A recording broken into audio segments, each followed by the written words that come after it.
வணக்கம் ஃப்ரெண்ட்ஸ். இன்றைக்கி நாம் ஒரு அலாரம் டைம் பீஸ் ஒன்று வீட்டுக்காக வாங்கினேன்.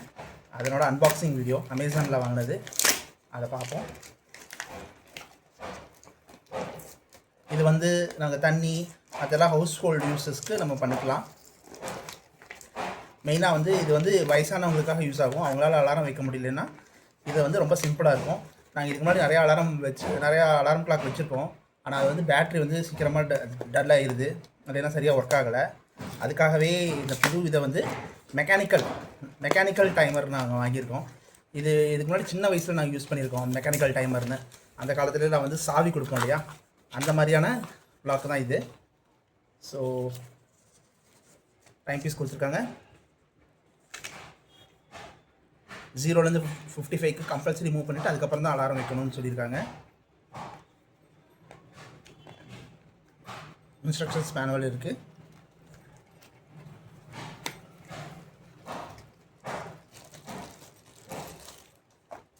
ஸோ இது பல வேலை இதுக்கு யூஸ் பண்ணிக்கலாம். This is the timer. சத்தம் ஏதோ கேட்குது. ஸோ இங்கே இப்படி ரொட்டேட் பண்ணணும். ரொட்டேஷன் இப்படி பண்ணணும்னு போட்டிருக்கு. 55 வரைக்கும் வச்சுட்டு ஓகே, திருப்பி ஒரு 1 மினிட் வைக்கிறேன். அலாரம் அடிக்குதான்னு பார்க்கலாம்.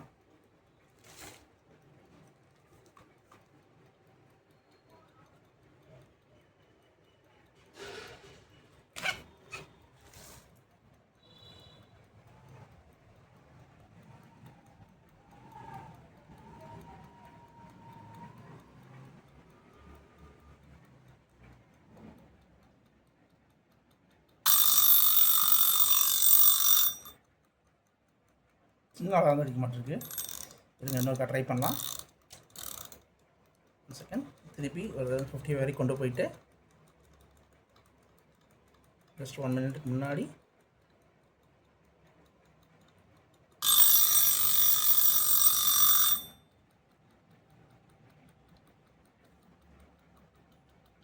அவ்வளோதான். ஒரு சின்ன அலாரம் தான் அடிக்குது. இதில் மேக்னெட்டும் இருக்குதுன்னு சொன்னாங்க. ஸோ மேக்னெட் செக் பண்ணி பார்த்தா ஒட்டிக்குது கத்தியில். இதே நம்ம நார்மலாக வேறு எதுலையாவது யூஸ் பண்ணிக்கலாம்.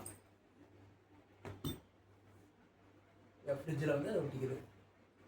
சின்ன அலாரம் தான் அடிக்குது. அலாரம் கொஞ்சம் பெரிய அலாரமாக இருந்தால் கொஞ்சம் பெட்டராக இருக்கும். ரொம்ப நேரம் அடிக்கிற மாதிரி இருந்தால் நல்லாயிருக்கும்.